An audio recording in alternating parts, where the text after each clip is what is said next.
Right, I'm going to go ahead and get started. Good morning, everyone, and welcome to the latest installment of Mazzetti's Bending the Climate Curve Learning Series. I'm Christina Vernon Sanborn, Sustainability Practice Leader at Mazzetti, an employee-owned benefit corporation where bending the climate curve is our mission. This morning, we're going to learn about the future of emergency power.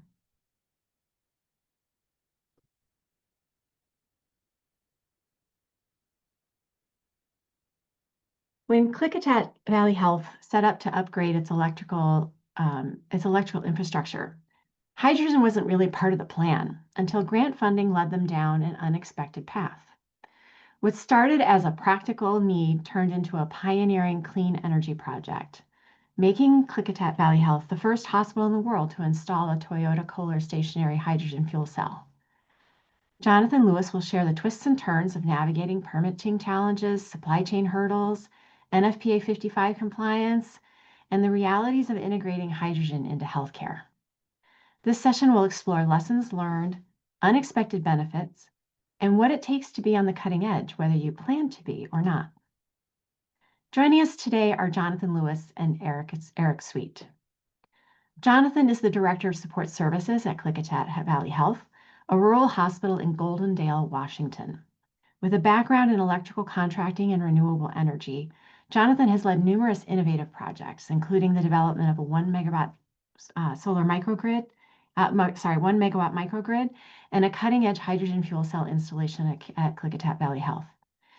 These initiatives aim to enhance energy resilience, sustainability, and cost efficiency. Jonathan has extensive experience in grant writing, project management, and community engagement, securing over $20 million in project funding.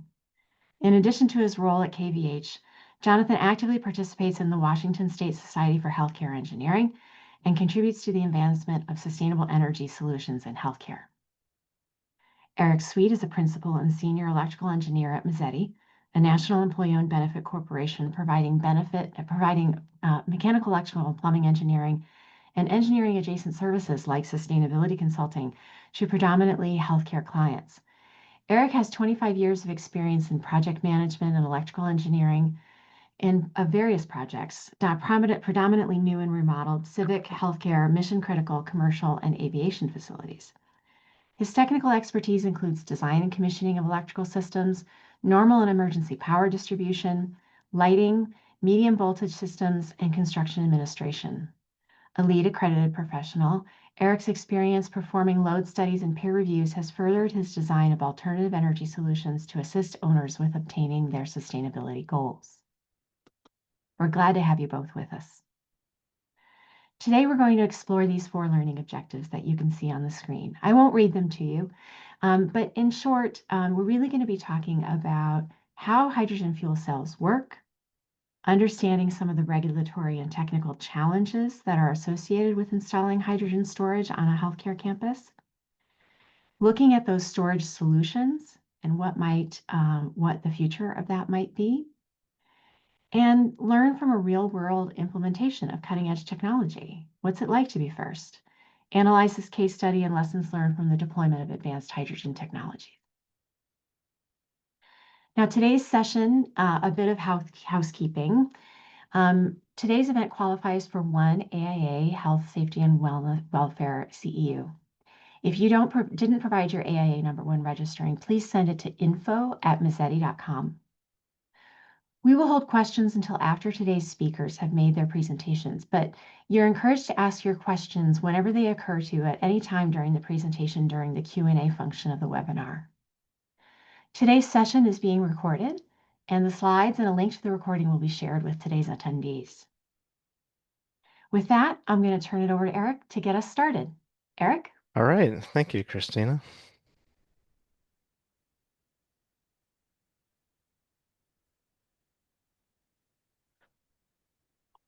So as Christina mentioned, the title of this presentation is The Future of Emergency Power. And what we're talking about here is really hydrogen as a fuel source. We're going to cover introduction on hydrogen gas, highlight some of the benefits and some of the challenges with hydrogen gas as a fuel source.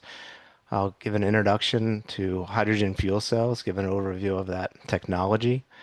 Then Jonathan will walk through the story of hydrogen at Klickitat Valley Health, talking about some of the permitting challenges and code issues. We'll discuss some storage options. I'll cover some of the technical challenges in a bit more detail that you'll also see highlighted as we go through the story of hydrogen at Klickitat Valley Health. And then we'll finish with a discussion on some of the current hydrogen policy. So hydrogen gas, why are we talking about hydrogen gas in terms of a portfolio of sustainable energy? The big benefit here is that hydrogen is not a carbon source. So hydrogen does not contain carbon. So when it is consumed as a fuel source, it does not generate carbon dioxide. So there are no greenhouse gas emissions from here. It's an amazingly clean energy source. The output of consuming hydrogen for energy are water and heat. And in terms of how it fits into an overall sustainable energy portfolio with renewables like wind and solar, it has the benefit of it is a fuel source, so you can regulate the power. Meaning, if you use solar and wind as part of the portfolio, you don't get to turn on the sun when you need the power to balance against your loads. You know, the sun's out, PV generates electricity. Similar with wind. When the wind blows, you're generating power. Hydrogen can be stored, and so you have a stored energy source that you feed into in this case, a fuel cell, and you can ramp up and ramp down that fuel source and energy source as needed to match loads. So it does fit in really well in terms of an overall component to a sustainable energy portfolio. There are some challenges, though. I mean, you're thinking about, say, hydrogen gas, right? With how amazingly clean it is when the only outputs are water and heat from using this as an energy source. Like, well, why aren't we using this all the time? Like, why hasn't the industry adopted this? Well, there are some significant technical challenges with hydrogen, mostly around the storage and transport of it, the flammability for hydrogen, and around the production, and particularly sustainable production of hydrogen. So I'll get into those in a bit more detail. You'll see how some of that is shown when we go through the story of hydrogen at Klickitat Valley Health, and then we'll recap at the end and dig into those a little bit more so you have a better understanding of those challenges. So hydrogen fuel cells. Hydrogen fuel cells are a interesting way to convert hydrogen into electricity. And fuel cells are not like engines. They don't reciprocate. You're not burning the hydrogen to create energy, electricity. It's a chemical reaction that is somewhat like a battery, although batteries have all of their energy stored in the chemical um, contained within the battery, where fuel cells require fuel source, in this case hydrogen. But it has an anode and a cathode, and through a chemical reaction, it produces DC electricity. And can the output byproducts are water and heat.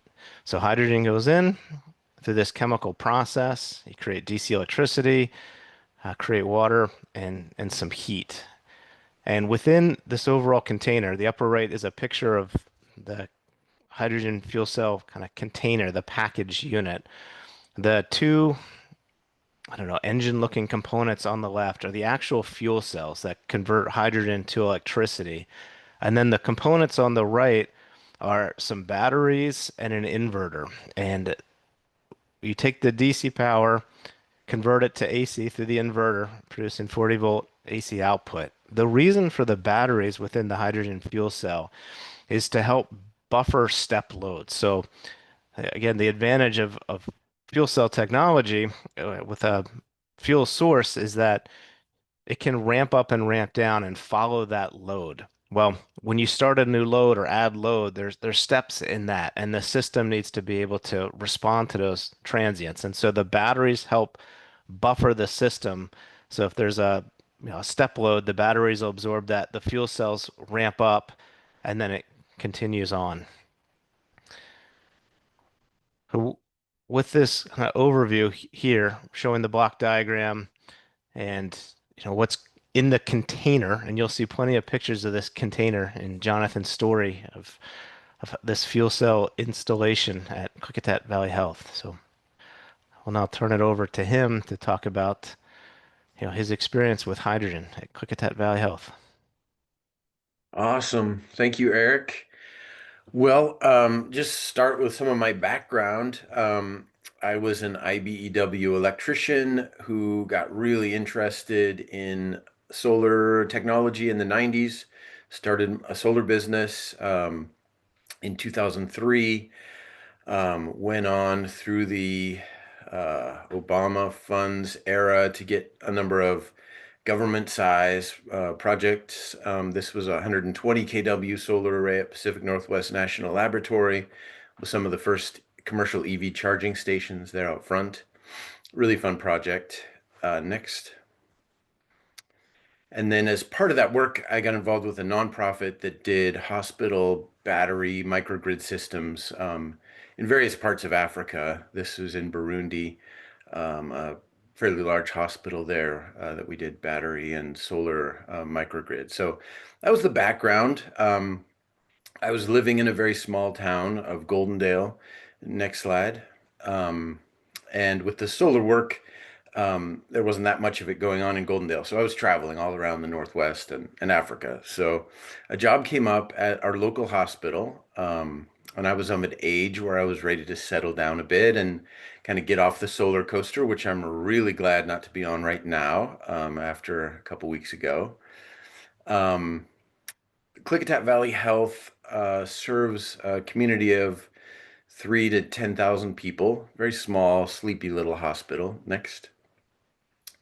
When I first got into the facility and started looking at the infrastructure and what we had to work with, I was pretty shocked and terrified in a lot of ways. The hospital core part of the facility was built in 1949, and a lot of those bones were still there. And the upgrades, many of them happened in the 60s and the 80s, with no real capital replacement plan in place. These generators we purchased in the 60s, but they were World War II surplus engines, and in desperate need of replacement. So next slide.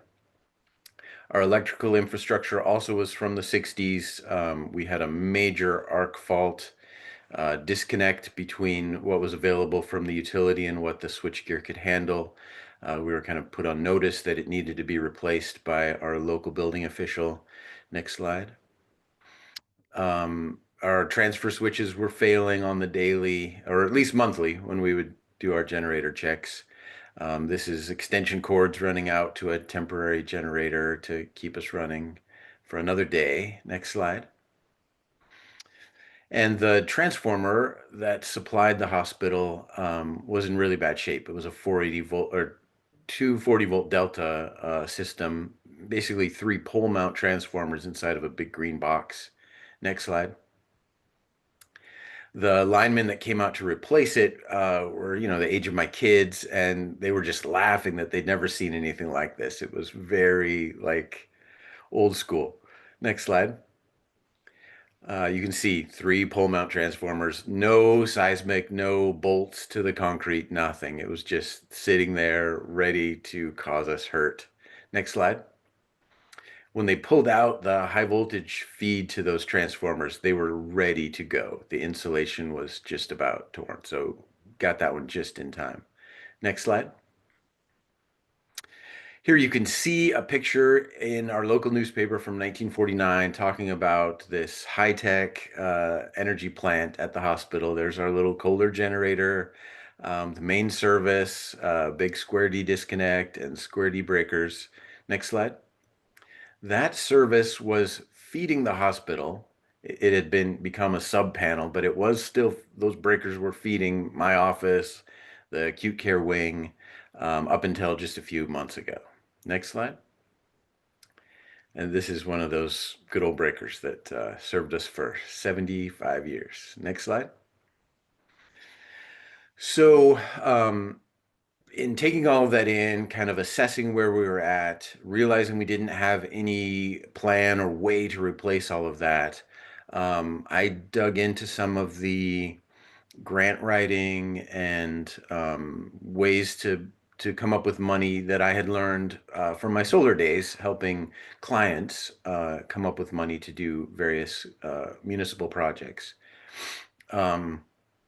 I reached out to our local legislator, put together kind of the proposal, and did a congressionally directed spending request for the electrical upgrades that we really desperately needed. For 2 years, I was turned down on those requests.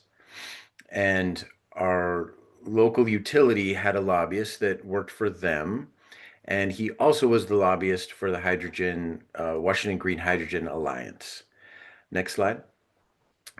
So he said, if you add hydrogen to your request, I think we can come up with some money. So we turned a $3 million project or $2 million project into a $3 million project and added hydrogen with that. He had the connections to kind of get us some quotes and some pricing. We did the congressionally directed spending request and got that funding. Next slide. The partner that he brought to the table was Toyota. Pretty excited about that, kind of surprised that it was, a company with such big chops. Toyota had been playing in the hydrogen realm in cars and transportation for a number of years. I think in Who Killed the Electric Car or Revenge of the Electric Car, the Mariah was there in that movie. And that movie is pretty old now. At least 15 years old. So they've been around for a while, working in the hydrogen world. Next slide. They had partnered with Kohler, which I was very familiar with, both for the toilet at the house and for generator sets that they'd been doing for a long, long time. And Kohler was going to package the Mirai fuel cell into a stationary unit. Didn't quite realize that they'd never done this before, and this was the first one in the world that Kohler and Toyota were doing. But I was excited about the partnership, and we weren't dealing with somebody building something in their garage. It was like a really fancy garage at the Kohler factory. Next slide. We decided for a number of reasons to leave the fuel cell out of the essential electrical system. So hospitals are required by code, both in the electrical code and the hospital code, to have a central electrical system that has a number of constraints and regulations around how that works. So here you can see in Kohler's kind of diagram of the system, the fuel cell is that battery looking thing over to the left of the slide next to the H2. So the H2 would represent the storage of hydrogen. The battery would represent the fuel cell that's converting. And then that ties in through a breaker into a bus that then can go to the main grid down at the bottom of the diagram, or through another breaker that's a shunt trip breaker into the non-critical power needs. Non-critical power needs transfer to generator power in an outage. So the fuel cell and the transfer switches needed to communicate together so that the transfer switches wouldn't see the fuel cell as the grid, that they wouldn't transfer back over to the fuel cell. So kind of complicated how we had to put all that together. But it did allow us to not go into the weeds of essential electrical systems. And it allowed this system to be a trial without trying the big time side of becoming a full essential electrical system. So next slide. So in our acute care wing, med-surg wing, it was built in the 40s and the 60s. So there are 4 red plugs down the hallway. Red plugs are the ones that indicate they're tied into the generator system. The plugs that are at the headboard at the patient room are not tied into that system at all. That was the way they did it back in the day. Now, when you go to a hospital that was built after, I don't know, probably in the 80s sometime, you'll have a whole bank of red plugs right behind your head there. So we were wanting to energize the plugs behind the patient wall, so that the nurses didn't have to get out extension cords during a power outage and run them into the patient rooms. So that was a goal that we were accomplishing with this system. I was pretty disappointed to realize that the energy density of hydrogen and the amount we had budgeted for storage weren't great. With the amount of storage we could afford to do, we would only get about 4 hours of runtime at 100 kW. Our use case is something more like 13 kW, so it gives us more substantial runtime, but still it's not as much as I was hoping. And the cost of the hydrogen was also a shocker. We have to rent the tanks, which is expensive, and then it costs about $1,600 to fill our tanks. And I'll show some pictures of those in a little bit. The fuel cell with the storage that we currently have was about $1 million, both to purchase that and get it installed, and some of the other safety and ancillary systems that were required. I'm not completely clear on the start time. Like Eric was saying, there is that battery bank that helps with that step response to demand and load that's coming on. It also does help with the start time to give us about a right away start time with about 10 seconds for the fuel cell to fill in from completely off. But still trying to get that dialed in. Next slide. So this is the first picture we got of our fuel cell from the Kohler factory. Next slide. You can see there are two Mirai fuel cells. They're both 50 kW each, rated to considerably more than that, but they derate them to 50 kW for the stationary application, and then packaged together by Kohler. Next slide. Kohler was pretty excited about the partnership both with Toyota and the hospital. So there was significant press that went out. Let's see, this was March 8th, 2024. So we were glad to see that. But it made things interesting. Next slide. When this project first came across our building official's desk, which is a very small, cluttered desk in a very small city office building, this is the first thing that came to his mind. And it's the first thing that most people think of when they think of hydrogen is the Hindenburg and some disasters. Next slide. Our building official cracked the NFPA 2 and 55 for the first time, read through some of the charts, misinterpreted them pretty badly, and determined that we had a 2-mile radius of detonation zone around the fuel cell.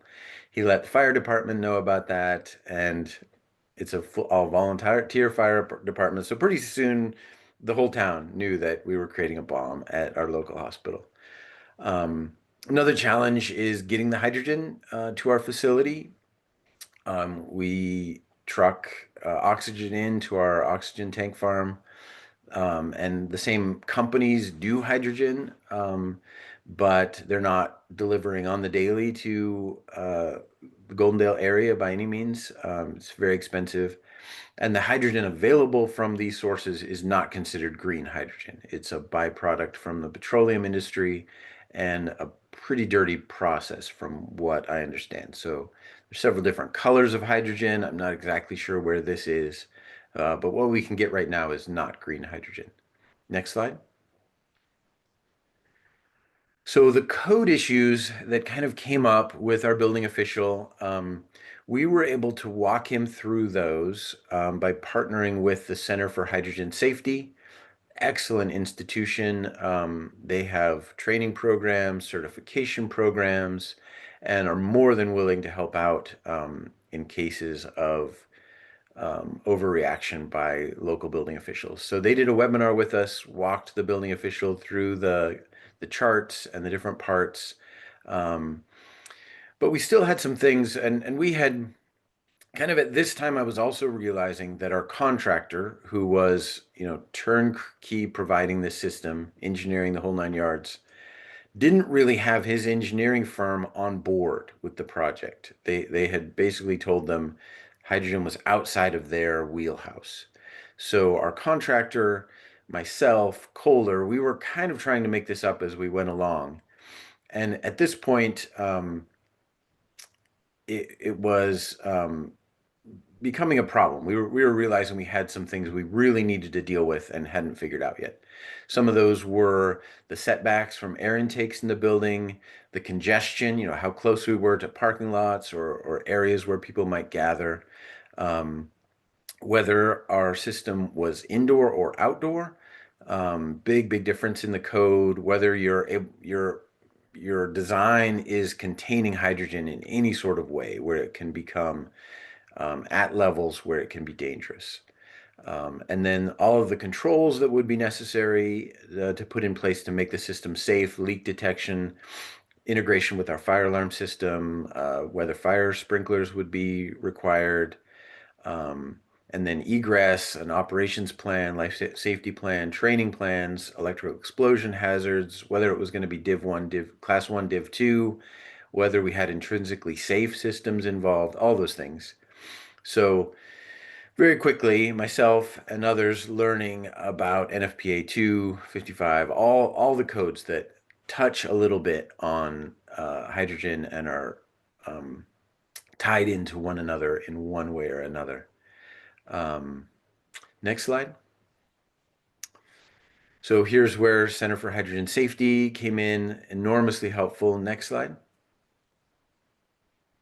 So about this time last year, the fuel cell arrived. Again, we hadn't really dealt with all of the code issues. We still had a lot of them to deal with.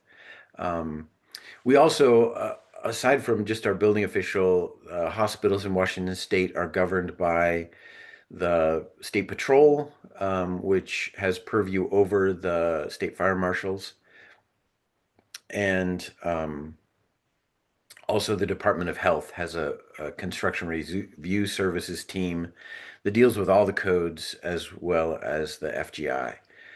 So we were needing to get our design and permitting requirements approved by all of those entities. Next slide. This is the storage solution that we came up with. There are better ways to store hydrogen in larger single or stacked containers, but we had a hard time getting tanks that would fill those. And we were also purchasing all of this stuff during the supply constraint times of 2021 and 2022. So buying a hydrogen storage tank at that time was almost impossible, super long lead time, and way outside of our budget. So we ended up with just T tanks that would arrive to us full from one of our gas suppliers, and then have a manifold system that would hook them up. Next slide. So in the midst of all of that, again, Kohler and Toyota are excited. I'm excited about this new technology. Our governor is going out of office. He's very excited about new green decarbonizing technology. So even before the permits are really in hand, we're doing a ribbon cutting, which was very fun, but pretty crazy. Next slide. This is how things look. We built a new chiller plant. And as part of the electrical upgrades and other things we were doing there, so the hydrogen fuel cell is adjacent to that chiller plant. Next slide.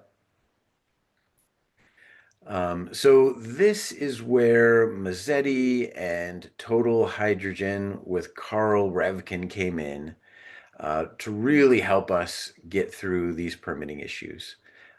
We realized we needed the engineering team with some experience, and they were not available in Washington State. Carl had sat on and chaired some of the NFPA code writing teams for hydrogen, and also built several hydrogen fueling stations in California. So he had some great experience, and Mazzetti was able to bring him to the team to help us through the permitting. Next slide. This is just some of the math kind of that is necessary to know to go into the code. You kind of need to know all this stuff before you can apply it to the tables in the hydrogen code. So how many cylinders, how much storage each of those have, what pressure it's working at, the diameter of the piping that goes to the system, all of that plays in one way or another in the code. Next slide. So one thing that Carl really helped us with was understanding this section in NFPA 2 called equivalency. It's basically saying that the code is not constraining you in how you do things. If you can come up with a method that is superior in quality, safety, fire resistance, other things, you can move forward with that. So it allows you to be a little bit creative in how, especially because these are emerging technologies, there's often new ways of doing hydrogen that the code really hasn't even thought about. So this section helps you through all those things. Next slide.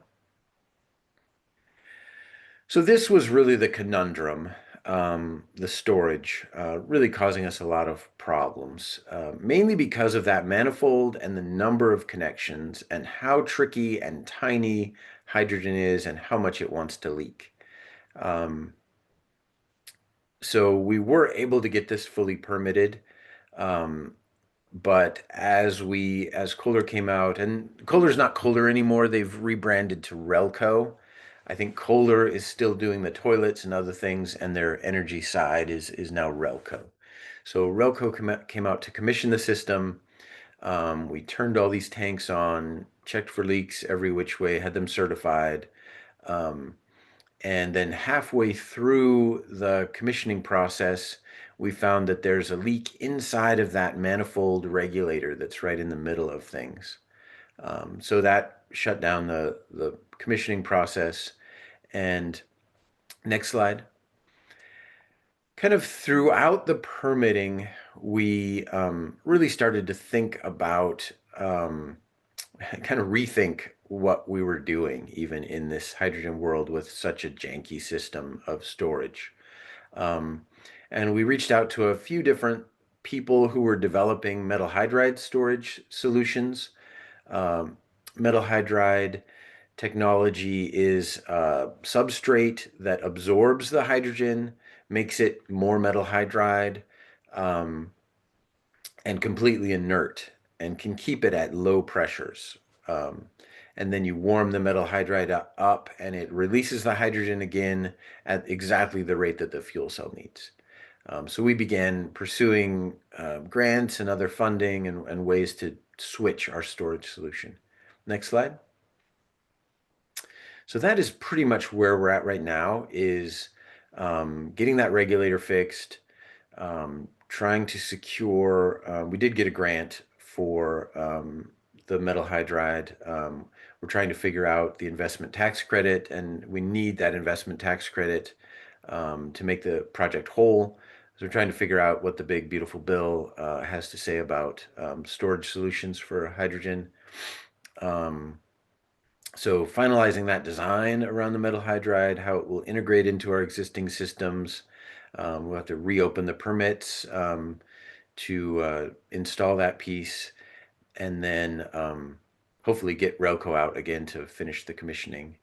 And then we are working on a FEMA-funded battery microgrid system and figuring out ways how this system will integrate into that larger system. Next slide.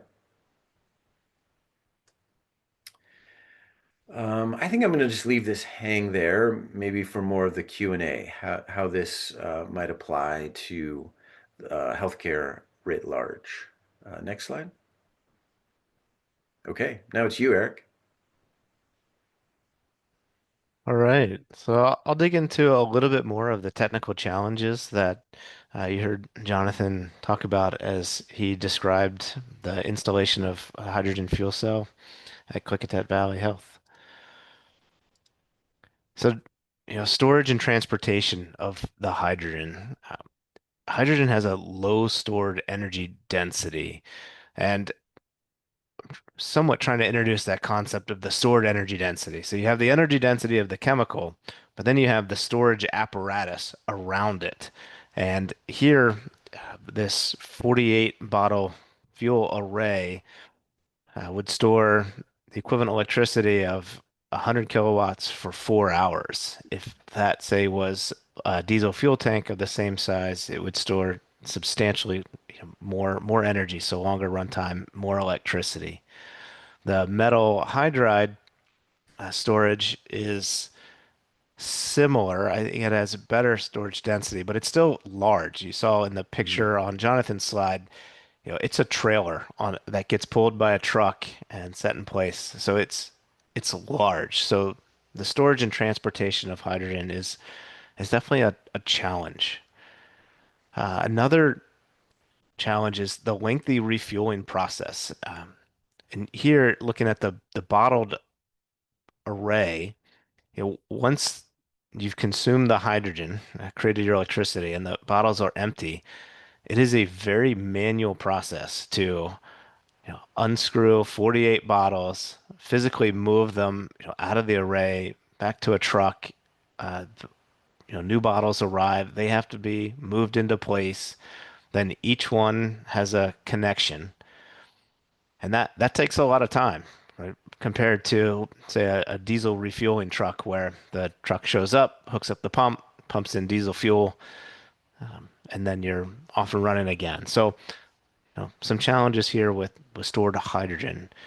And again, as Jonathan said, it's prone to leaking. So, especially because of its flammability, you need to be very diligent about making sure there are no leaks. So, Uh, this little picture of the yellow meter here is a hydrogen detector.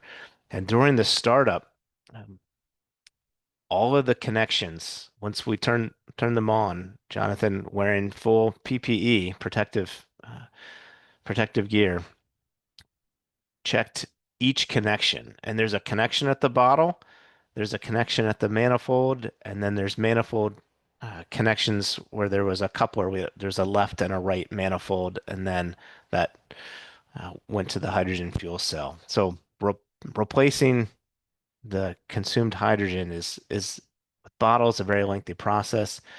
Metal hydride a little bit different, but it's similar. I think you could get a new container. They could swap out the containers, but it's a very different process than, say, refueling a generator. Yeah, they said it's about 4 hours to get the metal hydride container that we're talking about refilled. All right, thank you. The flammability of hydrogen is very real, and you heard Jonathan talk about some of the code challenges. You're trying to address that and how to convince facilities people, the community, authorities having jurisdiction that uh, the stored hydrogen will be kept in a safe environment and have the appropriate leak detection, flame detection, and safeties so that it is a safe system. So in NFPA 704, the hydrogen has the highest rating in the flammability scale. It is prone to leaks and has low energy ignition. And a scary component about hydrogen fires is that during the daytime, they are invisible. And so this picture here it's called the broom test. I think NASA developed it. They did a lot with hydrogen over the years. And it's basically if there's a hydrogen leak and it's burning, you can't see it. So they would wave a broom, and of course it's producing a lot of heat. It would ignite the broom, so they would know that there's a lit hydrogen leak. But that also makes hydrogen a bit scary, where if it's on fire and you can't see it, like that's just not something we're used to. We're used to when something is burning, seeing those visible flames. So something to be aware of, a challenge that the industry is trying to address. And then Jonathan also talked about the production of hydrogen. So to get hydrogen, it has to be separated from other elements in molecules where it occurs. And so there are two common methods for producing hydrogen at a commercial scale. By far, the most common production is steam methane reforming. And what that does is it separates hydrogen from methane. And you can see the chemical compound here for methane, one carbon and four hydrogens. So there's a lot of hydrogen in methane. This process takes high pressure steam, combines it with the methane and some reagent chemical, which then produces the hydrogen gas. It does put out some carbon monoxide, and it does put out, some carbon dioxide, because that carbon piece combines with oxygen and produces carbon dioxide. So, the consumption of hydrogen is extremely green. So we've talked about the only byproducts are heat and water. Where it's less green is in the production, producing hydrogen.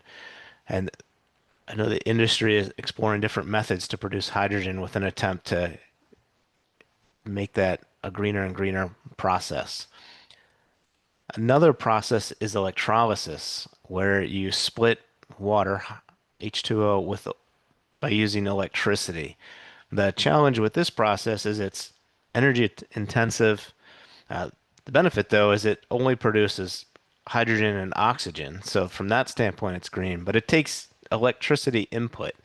And if you think about, in this case, what we're trying to do with hydrogen, we ultimately want electricity output. And so if you have to put electricity in this case, to water to create hydrogen, bottle it, transport it, like there's a lot of losses along the way. So the energy in is significantly greater than the energy out when you use it at your point of use. So that's a challenge with hydrogen.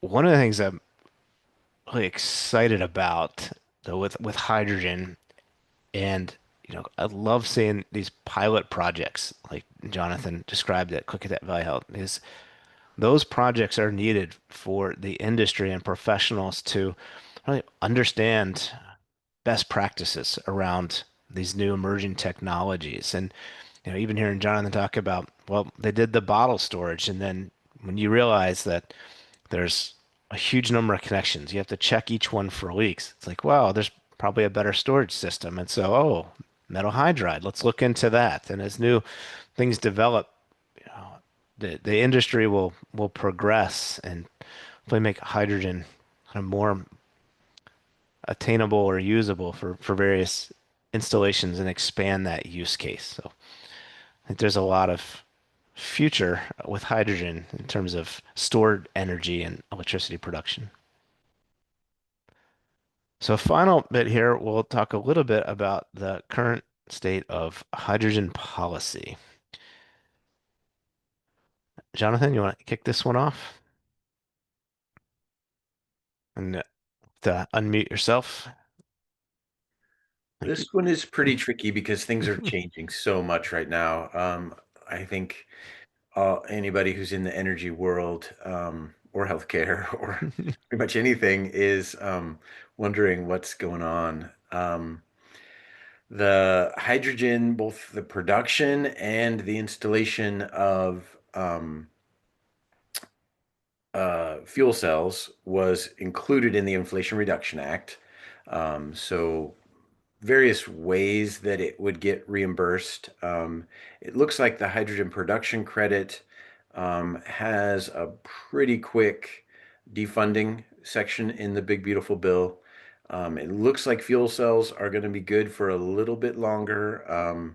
They've taken all the really long runway of the ITC that was in the Inflation Reduction Act and moved it back. So it looks like if your system isn't done by 2028 in the Big Beautiful Bill, you won't get the investment tax credit, which is a 30% federal tax credit, sometimes more than that in certain areas.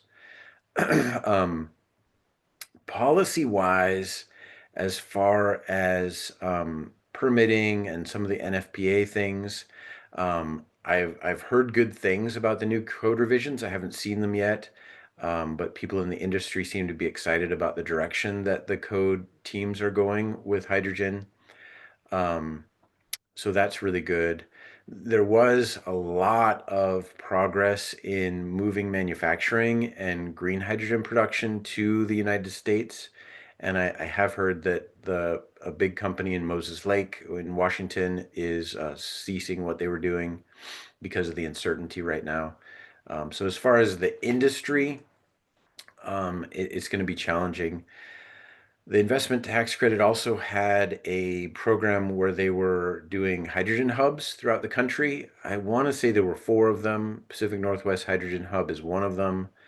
Um, and I am not clear on where they're at with their funding. That was through the Department of Energy. Um, and it was a lot of money. I think it was $1 billion to each. So it was an awful lot of money over a number of years. So I don't know where those programs are at. Um, and that again was a Department of Energy. As far as a lot of the hydrogen stuff right now has been in the labs for many, many years, and I don't know where the labs are at with any of their research and development. I don't know anybody. I know a lot of people who work the labs. I don't know any of those people who are um, sleeping well these days. There's so much uncertainty about where their funding and where their projects and programs are going. Yeah, I would encourage all the folks on the call, if you're interested in hydrogen more and want to go down the rabbit hole, spend a little time Google searching for hydrogen. There's some good resources. Energy.gov has some information about a hydrogen program. I think there's an International Hydrogen Alliance and some other organizations that certainly promote hydrogen, but also explain kind of current industry status, the challenges like we've gone over, emerging technologies associated with hydrogen. So there's a fair amount of information available throughout the internet, through various organizations, if you're interested in learning more about hydrogen and going down that rabbit hole. I certainly got interested in hydrogen maybe a year ago and find it fascinating. I think there's a lot of future possibilities with hydrogen. There's some technical challenges that need to be overcome, but as an industry, it's certainly progressing. With that, that wraps up our presentation, and we'll start a Q&A session here. Great. Thank you both so much. I will take over the screen. Great. So as mentioned, we invite you to enter your questions in the Q&A function of the webinar, and we're happy to share those questions with the panel for discussion. Any questions that we do not get to in the process of this Q&A portion of this morning's event, we will answer write the answers and share that when we share the link and slides from today's presentation. So don't hesitate to enter your questions, and we will get right into it. So what effect does cold weather have on both storage and efficiency of the hydrogen fuel cell?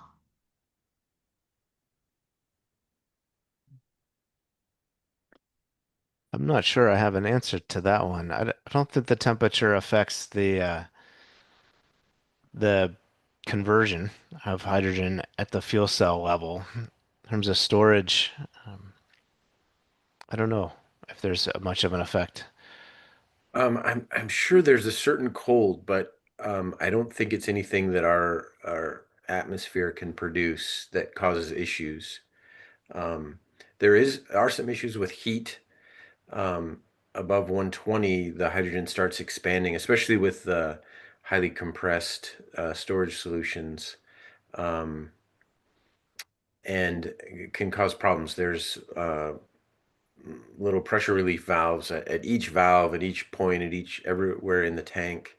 Um, and those can start to go as the hydrogen expands above 120. There's a risk for that. So keeping the tanks shaded and other things is important. But cold weather, I haven't heard of any issues. And I guess the fuel cell itself could have some challenges at really cold weather, but I haven't heard about that. Yeah, and the fuel cells are in that container, as you've seen, and there is some regulation of the temperature. And there were some Hmm. unit heaters that were part of that component and some exhaust fans to help regulate temperature. Also wanted to mention that the bottled storage, the hydrogen is kept at a very high pressure. It was 2,400 psi, and the fuel cells use low pressure hydrogen. I think it was around 100 psi, give or take. But that is one of the challenges with the bottled storage is it is a very high pressure that the hydrogen is stored. Fascinating. We have a question about hydrogen that's in the transportation business. I know it's a little out of topic, but can either of you comment on uh, why cars like the Mirai have not taken off? Is it some of the same issues that plague stationary use? I think so, like, particularly around the storage, transportation, and ready availability of hydrogen. I'm not that familiar with the hydrogen fuel cells in cars in terms of how it's stored and if it's a replacement of a cylinder or you have to go somewhere from a larger tank and refill the cylinder. But I think that's a challenge where, with either diesel or gasoline cars, there's filling stations everywhere. It's 5 minutes in and out. Electric vehicles, the charging infrastructure has gotten significantly more widespread, so that's helps increase the uptake of EVs. And so hydrogen being for cars a small niche, I think there's some challenges around the refueling and availability and distribution of hydrogen to make it viable for a lot of use cases. The cost of the hydrogen, I think, is an issue. I've talked to some Mirai owners, and they get like a voucher for a certain substantial amount of hydrogen when they first buy the car with the car. So as some of those incentives fade away, and then the cost of the hydrogen can get pretty expensive to drive your car. And a lot of the hydrogen work that's happening is in order to create an industry, and you need that whole environment of systems to make the industry work, and it needs to be at a certain scale that can then begin to bring the cost down. That's why the hydrogen hubs were happening and other things. If hydrogen fails to scale, then a lot of these programs will simply fade away. Um, Well, one of our celebrity guests on the webinar today is Cal Rivkin, who you mentioned in your presentation at Total Hydrogen. And he mentions that the fueling infrastructure is really the big barrier to adoption uh, when it comes to the hydrogen in the transportation sector. for All sure. right. Next question. So why choose hydrogen for this project? And how did you convince hospital leaders to get on board with this new technology? You talked a lot about the code folks, but what about in-house? Yeah, when you go back to the story, we really needed the new electrical system upgrade, and the hospital leaders knew that very much. I was putting them on notice every time the generators wouldn't start or a transfer switch failed, that we were at big risk to the whole hospital district by not replacing that. So when they understood the mechanism for getting those funds was adding a hydrogen fuel cell in order to make our project attractive to the people who were granting us the money. They understood that path. They realized that I liked cutting edge things, and keeping me entertained was an important component. Um, they definitely had some and still have some qualms about the project. They did get phone calls from fire department people and others when we had the big scandal about the 2 mile explosion radius. So yeah, it's been challenging to keep them on board. Um, but once you sign up for a grant and you tell the State Department of Commerce you're going to do something, it's very important to follow through and get that done and make it as successful as possible, so that we can still stay in the running for future grants. So just keeping the board all aligned with those things and being very upfront with the challenges that we're facing and how we're facing them, I think has been important and helped us to be successful. Great. What about natural gas fuel cells? Did you explore that? Or I know Mazzetti has worked on them in other hospitals. Can you pivot those fuel cells to another fuel source, or can you pivot these fuel cells to a source like ammonia? Those really didn't come up in our selection. We were looking for something that had immediate uptime, similar to a stationary genset, where they could come on within 10 seconds. And from what I know of the available natural gas fuel cells, they have a considerable amount of time to get up to speed. They're more of a always on type solution where you're offsetting very expensive electric rates. And that wasn't our use case. We were more of a stationary backup power use case. There's another question about the battery that's in the fuel cell. What is that battery bank size? Do you know? And does it support cold start conditions or just provide ride through during fuel cell startup? It's about 30 kW. It's basically a big UPS system. It is lead acid technology, and uh, it does help with the cold start. I think that was the other question. Yes. Yeah. Does it support cold startup or just provide ride through during the fuel cell startup? So it does both. It does both. Yep. It's keeping the DC bus on the inverter up and all the time. So the inverter is ready to start up at any time. Great. Well, we have a couple of other questions we won't have time to get to today since we're at the top of the hour. Thank you both so much for this information. This is really at the cutting edge of emergency power for healthcare, and it's really exciting to see how your fuel cell performs in the future and whether you switch to the other storage technology. It'll be great to maybe we'll have a catch up in a year or so once all of that is kind of settled into place, so folks can learn how it all panned out. Thank you so much. Thank you too for the great questions from our audience. We appreciate that. It helps enrich the dialogue for all of us. So, and as a reminder, any questions that we didn't get to, we will answer via text when we send out the slides and the link to the recording. So please mark your calendars for the next Bending the Climate Curve lecture series on August 18th at 8 a.m. Pacific, 11 Eastern. Our speaker will be our very own Brennan Schumacher, lighting design studio leader for Mazzetti. The lecture will discuss sustainability and lighting design specifically and how you can bring those two concepts together to create an outcome that improves the overall quality of the space that you're designing. So I think it's going to be a really interesting conversation, and I hope we'll see you all there.